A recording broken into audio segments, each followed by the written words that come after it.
우리의 구원이 되시는 하나님, 주를 찬양하며 주께 감사드립니다. 하나님, 우리가 각자에서 각자의 자리에서 예배자가 되길 소망합니다. 우리를 붙드시고 세임 허락하여 주시옵소서. 예수 그리스도의 이름으로 기도드립니다. 아멘. 할렐루야. 각자의 예배의 자리에서 예배자가 되시는 우리 귀한 성도님들을 주님의 이름으로 환영하고 축복합니다. 오늘 우리에게 주시는 하나님의 말씀은 시편 43편 1절에서 5절까지의 말씀입니다. 우리 한 절씩 교대로 읽겠습니다. 하나님이여, 나를 판단하시되 경건하지 아니한 나라에 대하여 내 송사를 변호하시며 간사하고 불의한 자에게서 나를 건지소서. 주는 나의 힘이 되신 하나님이시거늘 어찌하여 나를 버리셨나이까? 내가 어찌하여 원수의 억압으로 말미암아 슬프게 다니나이까? 주의 빛과 주의 진리를 보내시어 나를 인도하시고 주의 거룩한 산과 주께서 계시는 곳에 이르게 하소서. 그런즉 내가 하나님의 제단에 나아가 나의 큰 기쁨의 하나님께 이르리이다. 하나님이여, 나의 하나님이여, 내가 수금으로 주를 찬양하리이다. 내 영혼아, 내가 어찌하여 낙심하며 어찌하여 내 속에서 불안해하는가? 너는 하나님께 소망을 두라.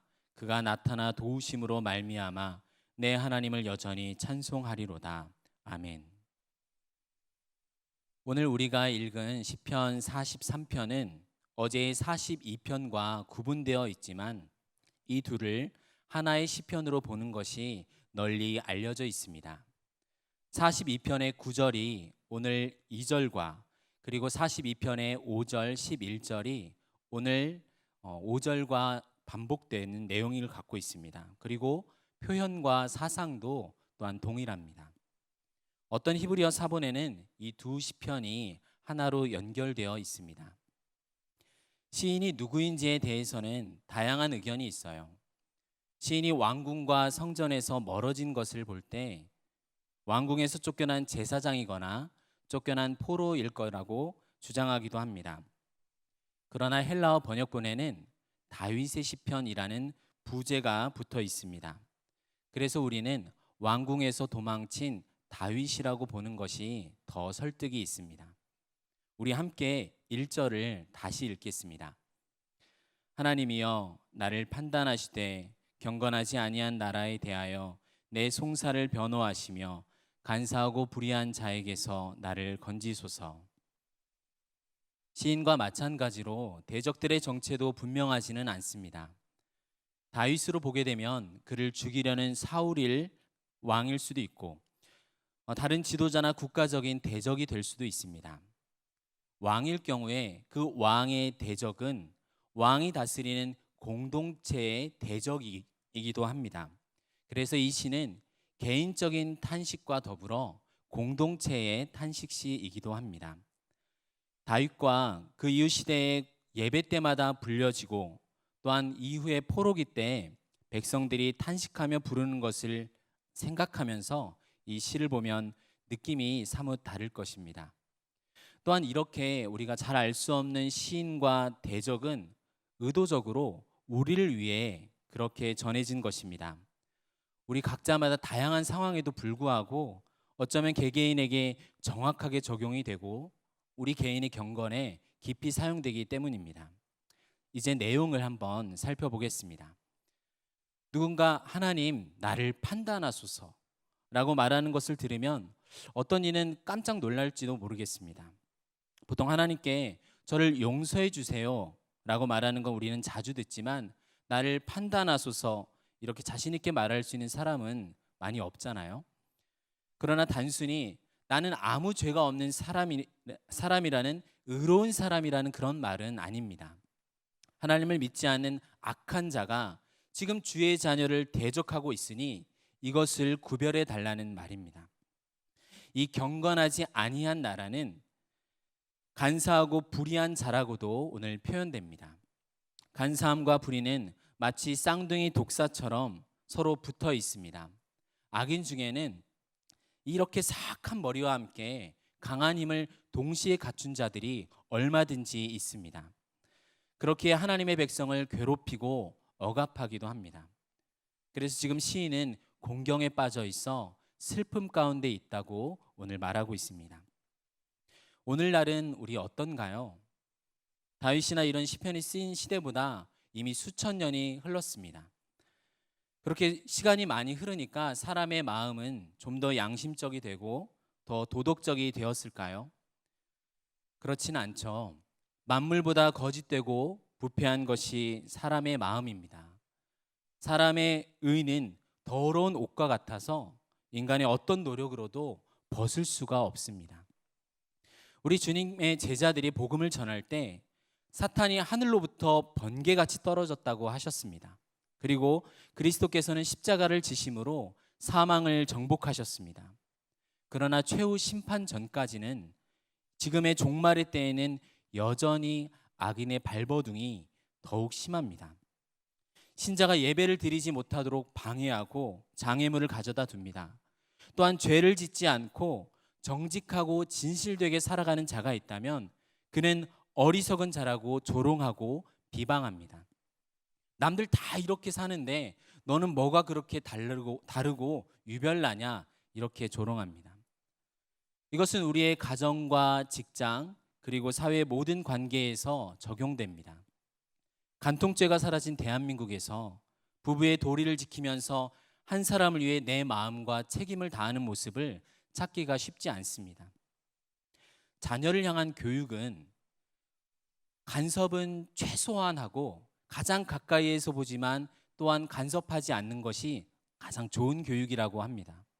그러나 세상은 마치 자녀가 부모의 소유인 것 마냥 부모의 욕심과 소원대로 교육을 실컷 시켜주지 않으면 이상하다고 말합니다. 직장은 또한 다른가요?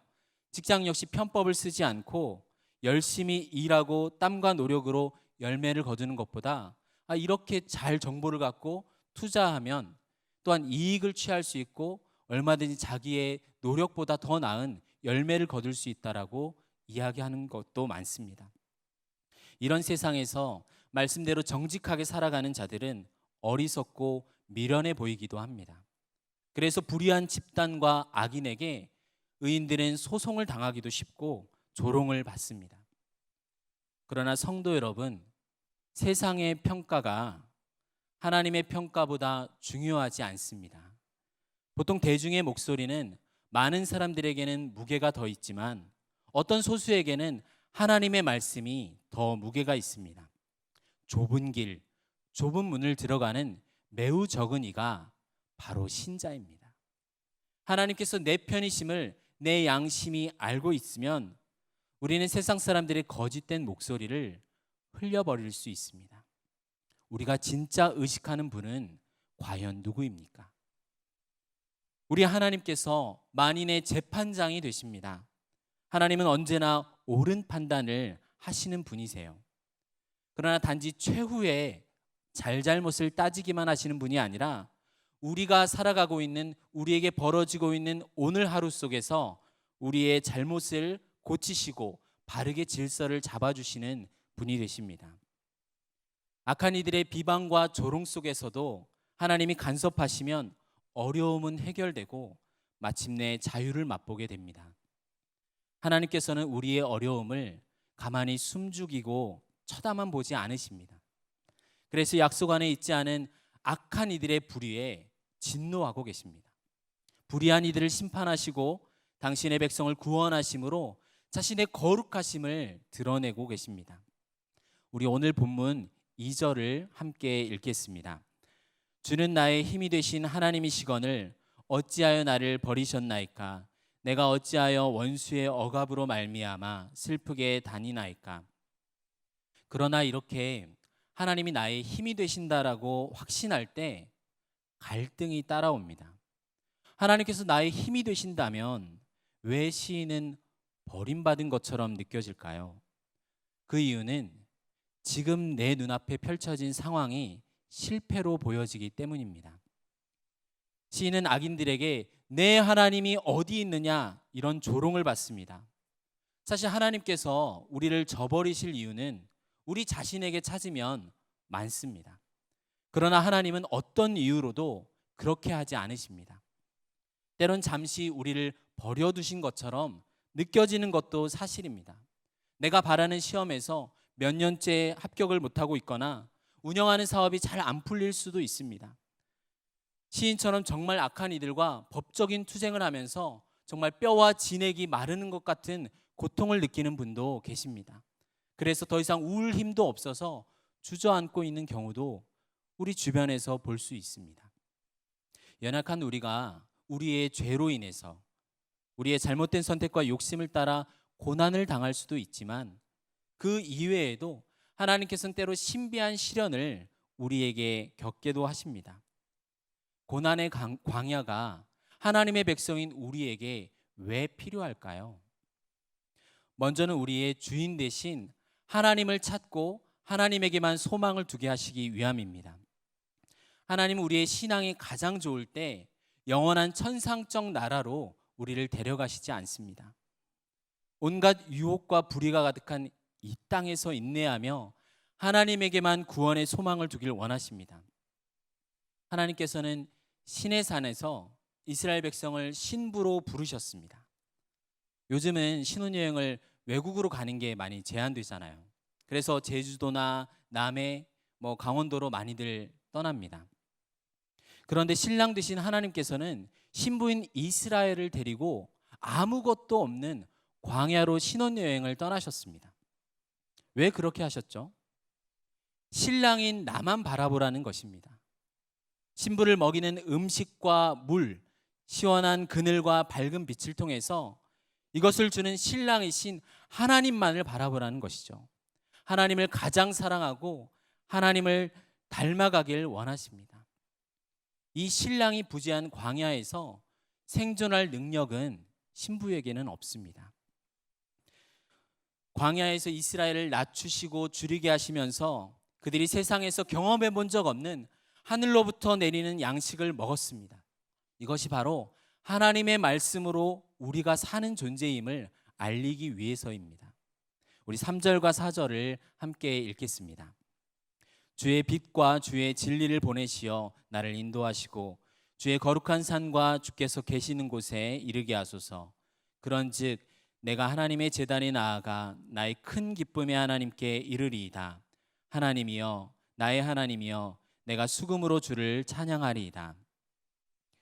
고난의 상황에서 시인이 구하는 것은 주의 빛과 주의 진리를 보내어 나를 인도해 달라는 것이었습니다. 이 간구를 통해 우리에게 교훈하는 것이 있습니다. 신자들은 단지 구원만을 위해 기도하지는 않는다는 것입니다. 죄를 짓지 않기 위해서 빛을 구하지 않으며 교만해지려고 진리를 구하지 않습니다. 분명히 하나님은 우리의 슬픔을 기쁨으로 바꾸실 것입니다. 그러나 단지 나의 상황이 회복되는 것만을 목적하지 않고 있습니다. 하나님이 잠시 나를 떠난 것처럼 느껴질 때 가졌던 그 어두운 슬픔은 하나님의 얼굴빛이 비추일 때 사라지게 됩니다.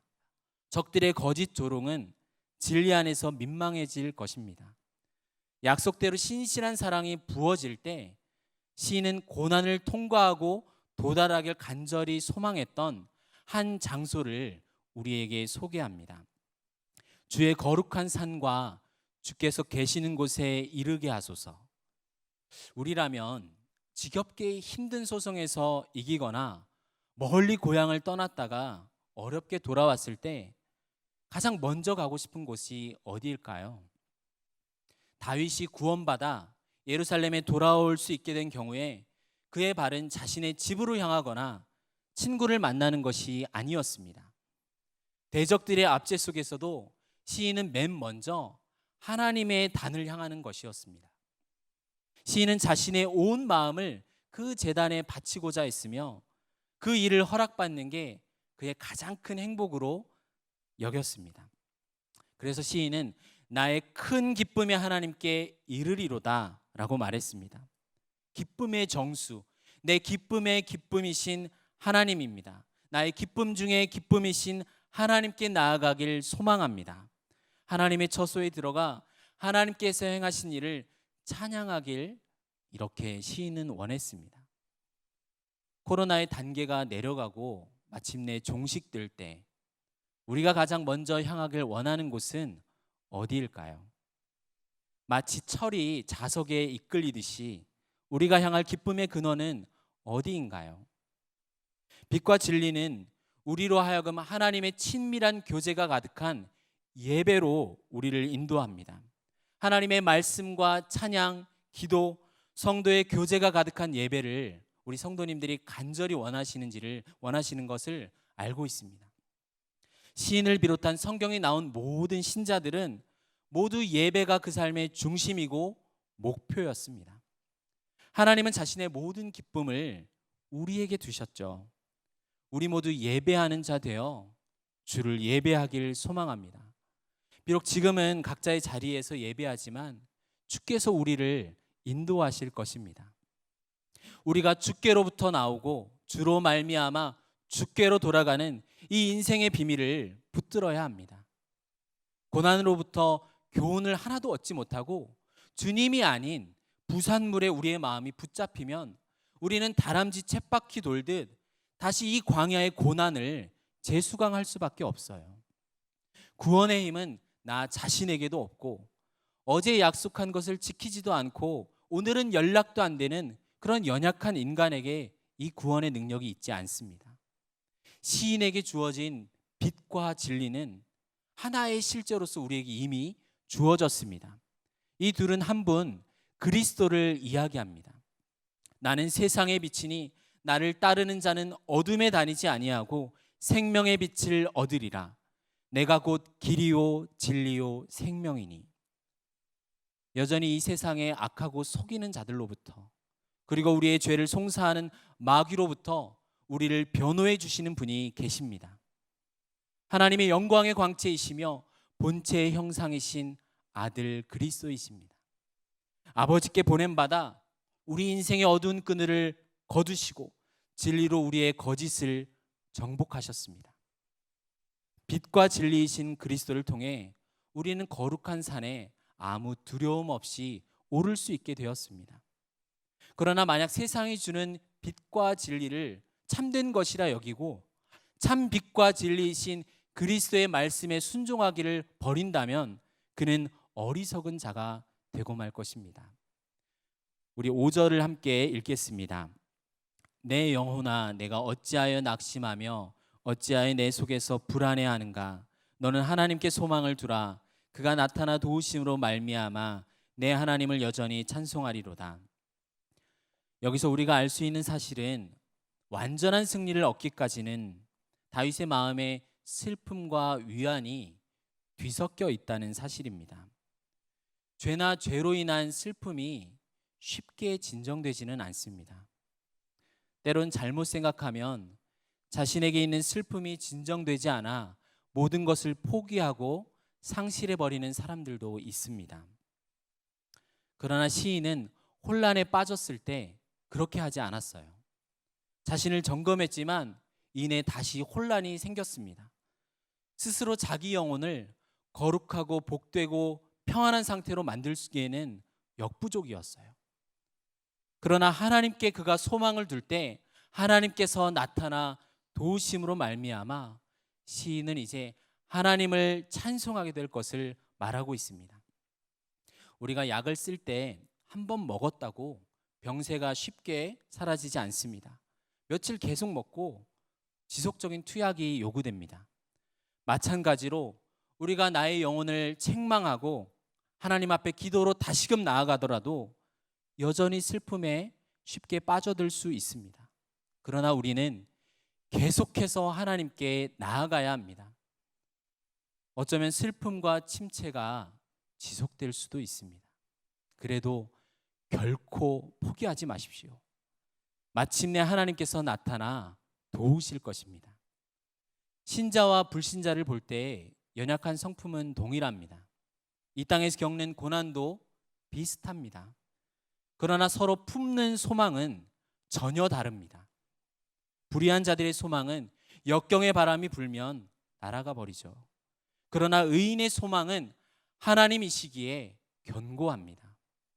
폭풍이 무섭게 덮칠수록 닻은 더욱 깊고 견고히 내려야 합니다. 우리에게 자신을 주신 하나님께서 우리가 필요한 모든 것을 주실 것입니다. 사랑하는 성도 여러분, 우리가 할 일은 여전히 하나님을 찬송하는 것입니다. 기도하시겠습니다. 우리의 힘이 되시는 하나님 아버지, 오늘도 나와 함께 하시고 모든 지혜로 만물을 판단하심을 믿습니다. 오늘 내 눈앞에 펼쳐진 현실을 믿음의 눈으로 바라보게 하여 주시옵소서. 빛과 진리이신 그리스도께서 오늘도 보좌 우편에서 우리를 중보하시오니 우리에게 구원을 베풀어 주시옵소서.